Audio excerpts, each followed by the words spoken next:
All right, Rosen, so now the left-wingers who don't want any cuts and they want to take all the rich people's property to pay for everything, they're mad, right?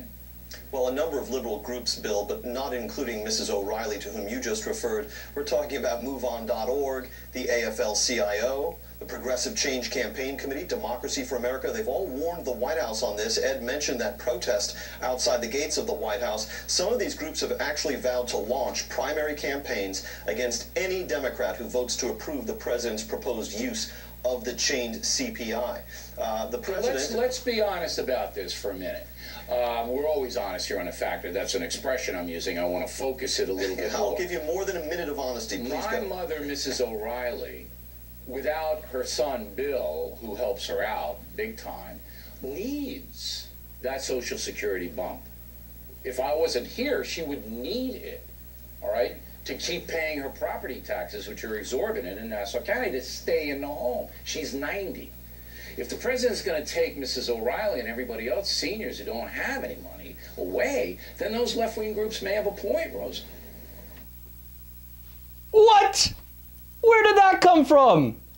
All of a sudden, Bill O'Reilly to the left of Barack Obama, to the left of a lot of Senate Democrats, to the left of even a lot of House Democrats.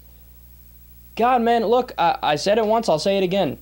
When you listen to guys like Rush Limbaugh and Sean Hannity, Mark Levin, Michael Savage, there's zero intellect. Like, I will not pause for a second to say, I think that guy has a low IQ.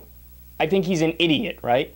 Now, Bill O'Reilly, I disagree with him on 97% of things, but every once in a while he shows you he's not a dumb guy, right? And he's connecting the dots, and he fancies himself to be a populist. So is he right that, hey, you know what, maybe cutting Social Security is not a good idea, and maybe seniors need it? Yes, of course he's right about that. There's no question about that. That's what liberals have been saying for as long as I can possibly remember. It's just that these corporatist Democrats, like Barack Obama, like the Democrats in the Senate, they sell out their base at every turn, right? When you get Bill O'Reilly, who is nobody's liberal, saying, yeah, you know what, this might not be the best place to cut. God, man, you've gone so far astray from what's supposed to be democratic principles. Look, I keep telling you, Barack Obama is the first Democratic president to propose cuts to earned benefit programs, to propose cuts to Social Security.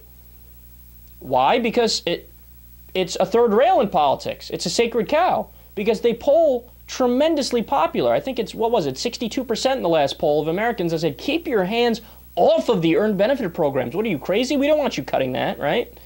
And then when you add on top of that the fact that there are no budgetary issues with it like the propagandists say there are, it has a $2.7 trillion surplus, then it's clear as day. Of course you shouldn't cut it. Of course, there's no question about that. And Bill O'Reilly, man, of all people, Bill O'Reilly is coming out there and saying, yeah, not such a good idea. I'm just as stunned as you are.